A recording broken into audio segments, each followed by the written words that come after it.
Welcome to Inside the Chamber. I'm Nikki Anderson, the President and CEO of the Naperville Area Chamber of Commerce. Today our show will include a panel of experts to talk about everything related to marketing. There's a strategy to successful promotion, so stick around and you can learn what you can take away to grow your business.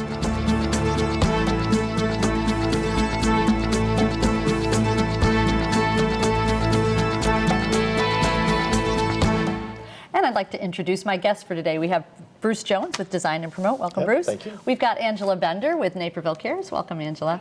We have Patty Lindstrom with Creative Logic and Living the Brand. Welcome. And we have Waldon Fenster with Vast Solutions. Welcome, Waldon. So today we're going to talk about everything marketing, and my hope is that you walk away with some great ideas that you can apply to your business to be even more successful. So we're going to start out with a basic question. The biggest misnomer of marketing. Waldon, what do you think that is? The biggest misnomer that we constantly are getting is that it has to cost a fortune to market, or there's different ways to not hit the right target market. Like what way do we go? Like it's confusing. Like where's the strategy at? You know, and how can we afford to do that strategy?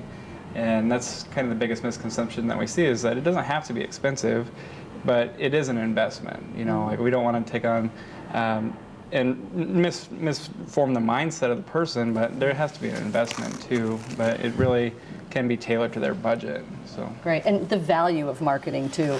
I think sometimes that's what people get into, to your point about, you know, how expensive is it? I think it really depends on, you know, you get out of it what you put into it, kind of a thing, or you get what you pay for, and clear expectations. So Patty, when it comes to clear expectations, is there a process, like when someone comes to you and says, hey, I want to market my business?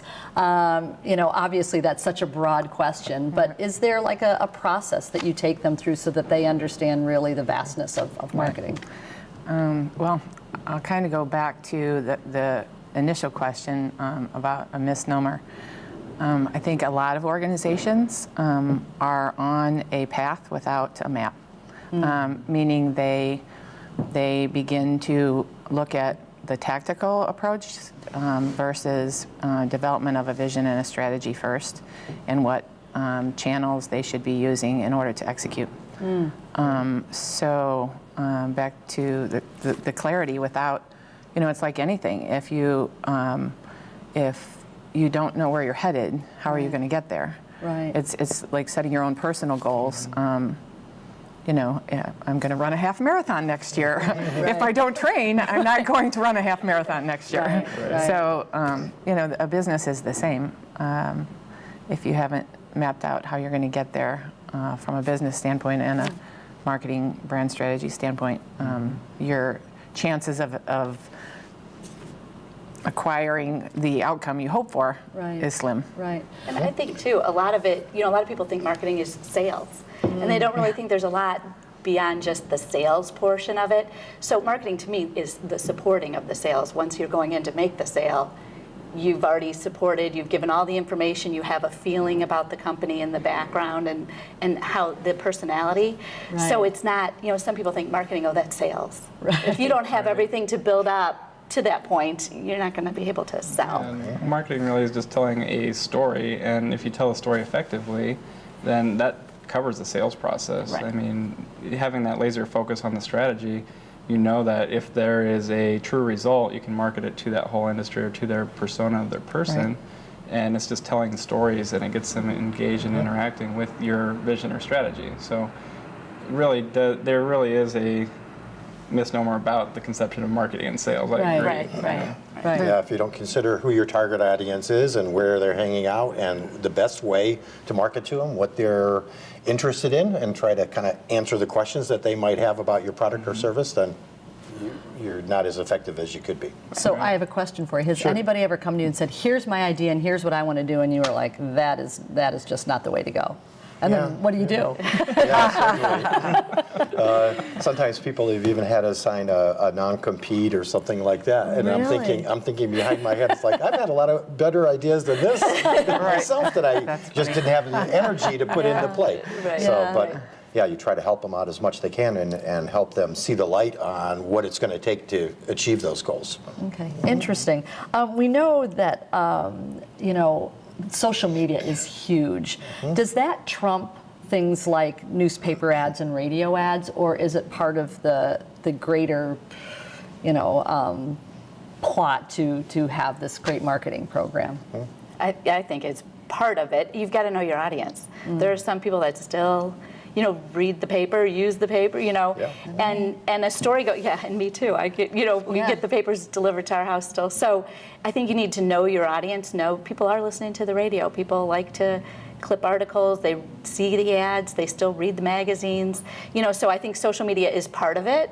It's easy to get caught up in it, but to know that there's a variety and to know your audience, to know who you're targeting. If your audience isn't on social media, it doesn't make a lot of sense to spend a lot of time and effort on that. Yeah. So I'm going to put you on the spot, Waldon, because you're the millennial generation. Yeah. When you meet with a client, do you have sometimes to kind of talk them into the value of social media, or not particularly? Yes again? and no. Okay. Most true professionals know that social media is where a lot of the clients are at nowadays. And B2C, B2B, it doesn't really matter. They're still the end goal of a converted into a client, and depending on the industry or the service, social media isn't quite relevant to some, but it's never going to completely replace the other avenues. That's part of the greater strategy that Patty is talking about. It's a working system and everything's a cog, where social media is one piece that turns, but it's the ultimate thing of sending them to the right information at the right time. So the one thing about social media is relationships is what you're doing there. It's social bonding. It's not social networking. So if you're creating that bond and you're creating that trust, then it's easy to convert them into a customer or client or revenue. But if you're not out there bonding with people and making it about the interaction with those people on social media, then you're just wasting time. So Gotcha. Interesting. Yeah, when I talk to smaller companies and they ask me questions like, should I be active on social media? And I think the big question is just like, should I join the Naperville Chamber of Commerce? No, unless you're going to work it. So there's no need of having it's kind of worse having a presence in social media, but not being active in social media. Right. I think that's the most important part. Right. And what mistakes do you see people making with social media? I think you kind of touched on it, Waldon, was that people are just putting stuff out there. It's not really about building relationships or trust or anything like that. Do you see some glaring mistakes that people make, or conversely, some things that people do really, really well? I think the biggest challenge is many organizations, especially smaller organizations, don't understand maybe exactly what it can do for them or where it fits in the whole process. And many times the message that they're putting out on social media is not necessarily on brand. I agree. So, and I say on brand, and I know that 80-90% of people look at brand as the brand image, when brand is, think of it like a personality, or I used to give presentation on, think of it like your eulogy. What will people have said about your company? Right. Yeah. At key points in your life. Yeah. And I think sometimes we get lost in the tactic versus why are we using that channel, and what is the best message, and what is our content strategy for using it. Yeah. I think that a lot of it also, one of the biggest mistakes is not knowing the analytics behind it. So people that are just throwing thousands of dollars a day into marketing online and not have any idea where it's going or the results that it's creating, and there's plenty of businesses out there doing it. But if you have the analytics, you can reverse engineer and fine tune aspects of that. So you know that certain posts aren't working certain times of the day or at all, So one of the second biggest mistake is not using the right format for the postings, whether it's Facebook, Google, LinkedIn, Twitter, whatever the platform is, but not knowing how to engage or get people to respond, So factoring in images to get higher click-through rates, or factoring in that, okay, people aren't going to read your posts from 6 to 9 that are part of your demographic because they're getting ready for work, or they're stay-at-home moms that are getting kids out to school or whatever it is. So you know that, okay, now that the kids are off to school, now you can start to target those stay-at-home moms.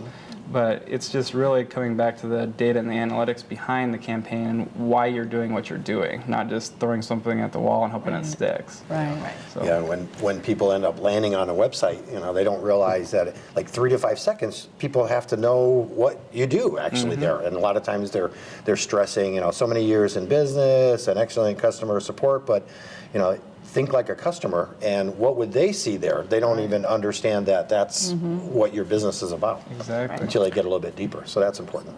Right, and going back to the whole social media component of it, like statistically, Gartner shows that 67% of the decision, of any decision, purchasing decision right now, is made before the consumer or buyer, whether it's a product or service, reaches out to the suppliers.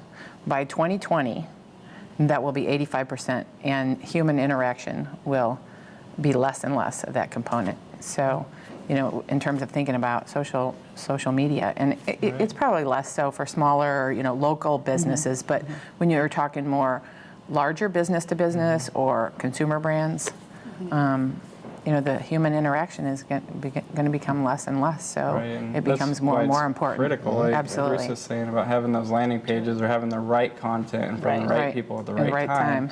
And there's systems out there that make it so much easier nowadays, but that human interaction's disappearing. Right. And that's where we're losing it to the social media or the social bonding experience. So it is a huge piece of the puzzle, but it doesn't necessarily, because it still takes multiple touches to gain a client. So the radio, the print, the TV, the internet ads, everything has to work together. But So with that, I'm hearing, about the social media. From your perspective, given 20 years ago, and we can't talk to you because in 2001 you were in 7th grade. He'll tell us where he was in his life. Does social media enhance the marketing opportunities for your clients, or does it layer on a lot more work? I don't know if that's the right way to phrase it. I think it can, it can enhance, or it can become cumbersome if you're not doing it correctly. And to your point, we're talking about the time of day. I mean, you do see people that are like, okay, I got to get my social media done, and then they put in, 5 tweets all in a row, 2 Facebook posts, and and they think they're done for the day. Without knowing when your audience is on, when you're targeting and strategically doing those messages. It's right. And then it looks more like it's a chore that they got done and they checked it off their list for the day. Interesting. I agree. A lot of times people ask me questions like, well, how much money is being on social media going to make me? But it's not necessarily there to make you money. It's sort of to validate your company and prove that you're a thought leader and you're helpful to the clients, and end up, that's how it ended up coming down. Awesome. Thought leader. So keep that on your mind, and we will be right back.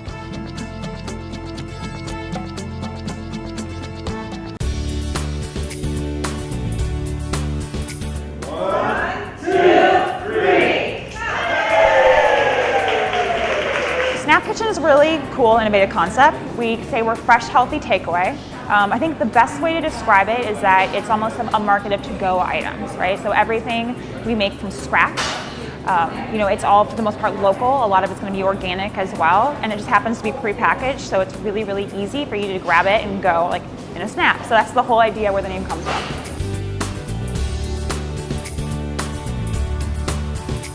It's an option for anyone that has, nutritional needs or allergy needs, or anyone that just wants a really great tasting meal that also makes them feel really good and is really good for them. There's nothing that's really quite like us. We're new to this area, and just to this field in general. So it's pretty exciting to be a part of that.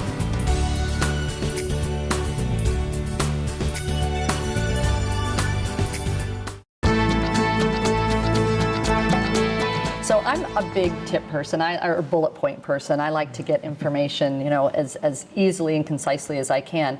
So I know that probably a lot of the people that are watching this show today, with regards to the marketing piece, might have some questions about marketing. So can you think of 3 tips, Bruce? If I can start with you, maybe or 3 ideas, whatever comes to mind that people would need to know when it comes to marketing, and it might even be how to find somebody that can do a good job for them. So we do a lot of inbound marketing or search engine optimization. So figuring out what people are actually looking for and making sure that you match that up with your website and your social media and all the other pieces, all the other components like that. For example, a lawyer might call themselves an attorney, but that's how they know themselves as everybody else thinks of them as a lawyer.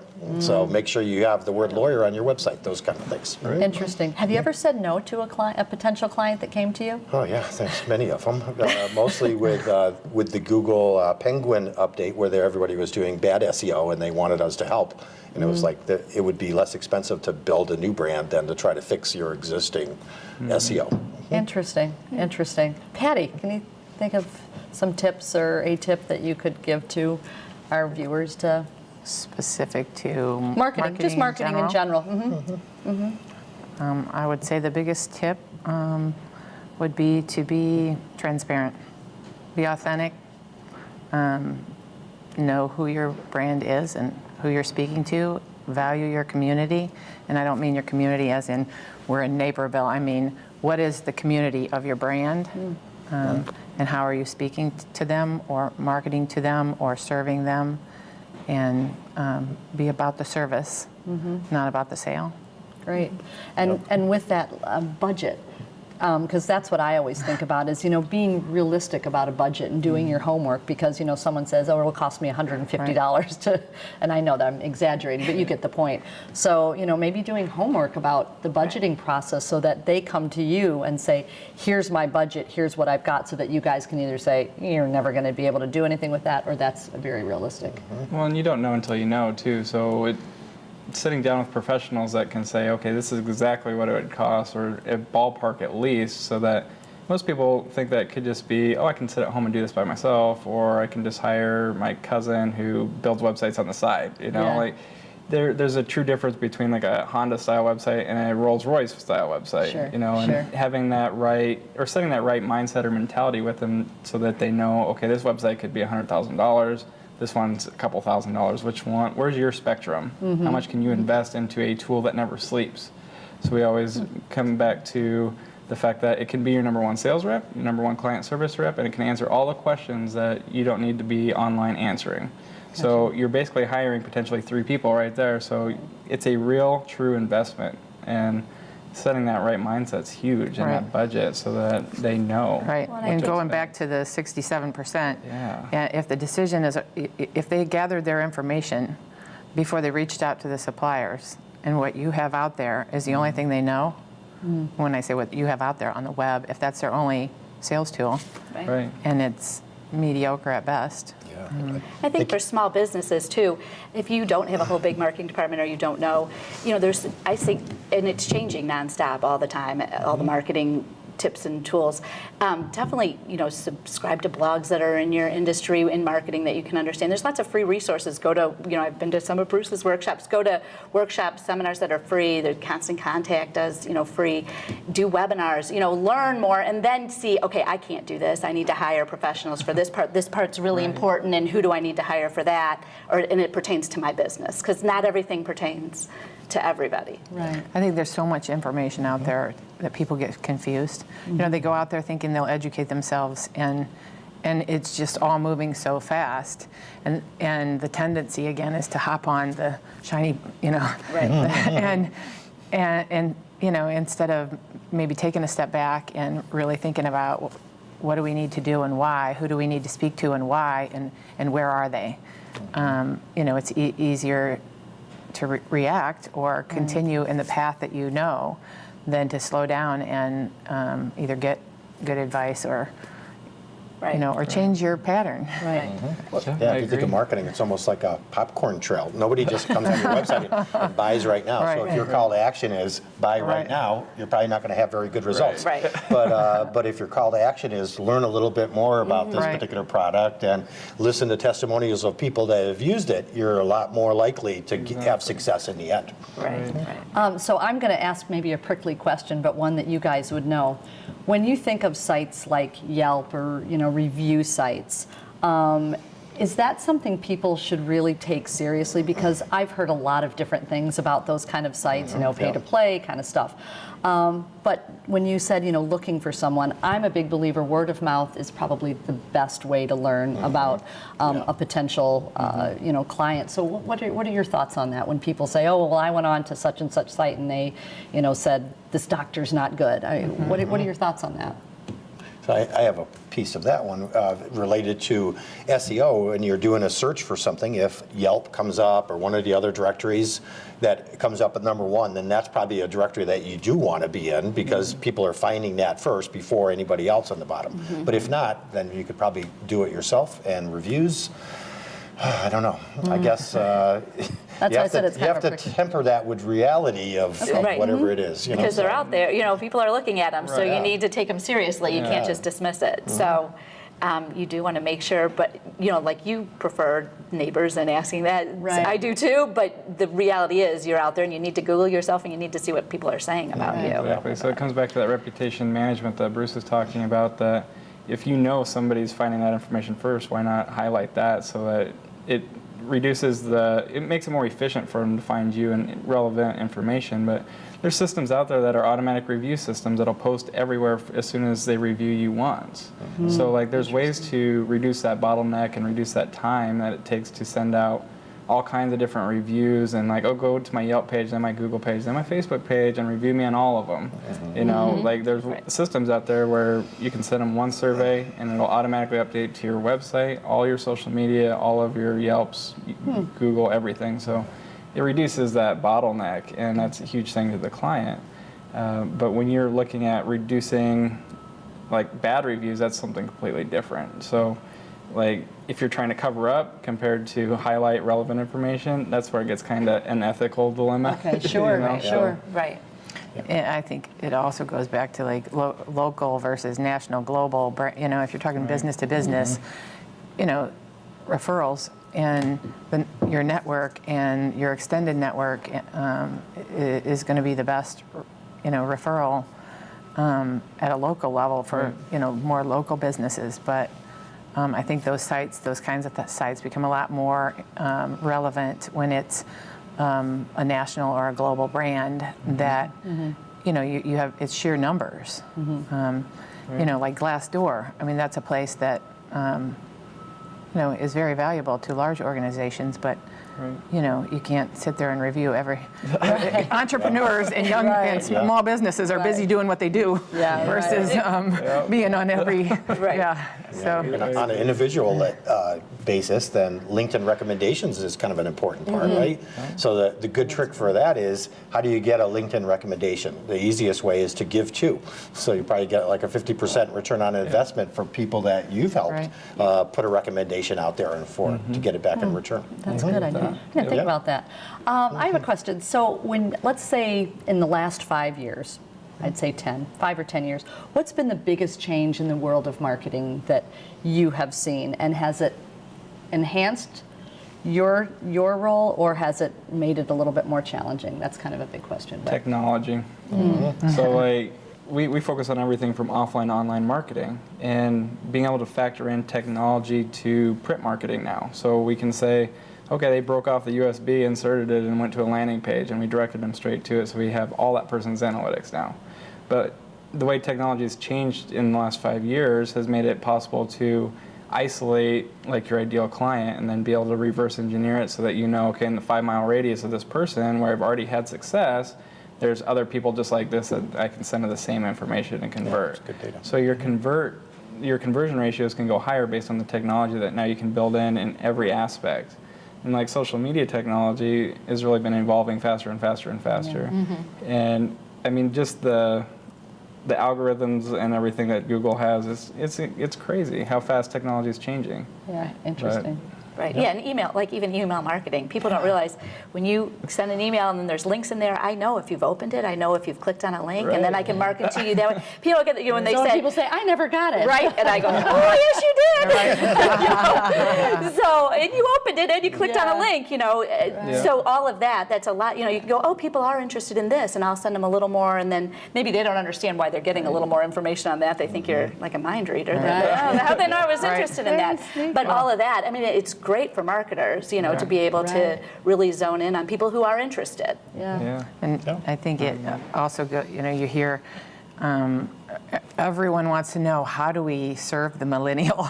Which I think, millennials, and if I've said this once, I've said it 1,000 times, millennials are not different than they were 20 years ago. The difference is technology, their access to it, the fact that they can get more, better, faster, cheaper, Yep. and Well, and it's played into the Right. psychology that goes into marketing too, because now for the first time, colleges are proven that millennials have shorter attention spans than goldfish, and it's the first time ever. So that because the media is constantly going, they're always on their phone, they're always in emails or Right. Facebook, Instagram, wherever they're at.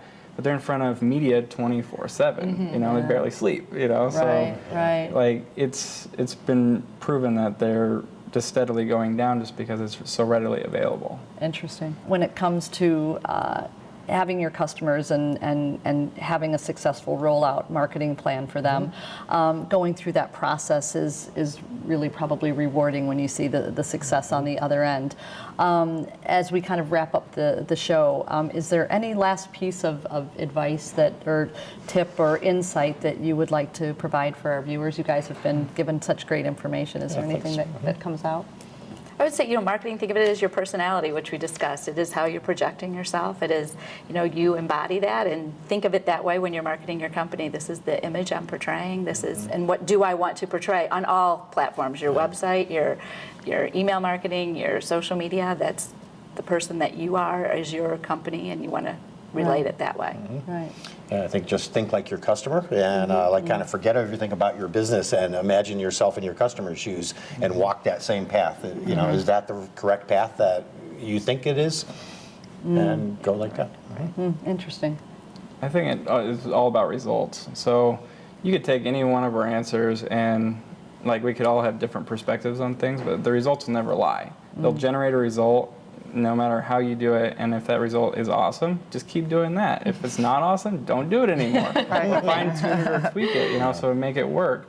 But the results will never lie, and it'll generate a story. So your client will have a testimonial, you'll have an increase in sales, or you can market your own to the whole pool of your persona or your identified client. So just creating those stories, but it's just generating results. And you might have a huge increase from TV or radio or print compared to online, or you might have a huge increase in online sales, but not radio, TV, and print. So it's just really finding out what's working for you and just keep doing it and tailoring it over time. So we've had clients where we've brought them on, and 60 days later, they've just exploded and hit bigger sales than they ever had, thousands of % increases in sales. But it's because we fine-tuned it over 60 days. It's not just hitting that campaign and then saying, oh, it didn't work, and quitting. It's tailoring it, being persistent, and just knowing that it's part of the greater strategy. So, Yeah, awesome. Eddie? I think it all goes back to knowing who you serve and serving them well. Knowing it no matter what, whether it's a product or service, it's about the customer. And because of big data, there is analytics available at every touch point. So that becomes more and more important today. And also knowing that there is, in sharing with our customers, there's always a way to know what your ROI is or your return on investment, especially today, because the data tells us so. That's great. I can't thank you all enough for your insight. I know that it was very educational for me. So Bruce and Angela and Patty and Waldon, thank you all so much, and we'll be right back.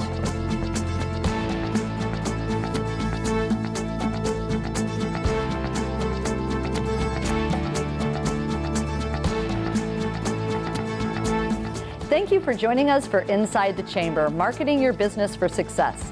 We hope you found the information valuable. We'll continue to provide quality content in 2016, all designed to help your business flourish. Please join us for our next Inside the Chamber as we discuss healthy culture.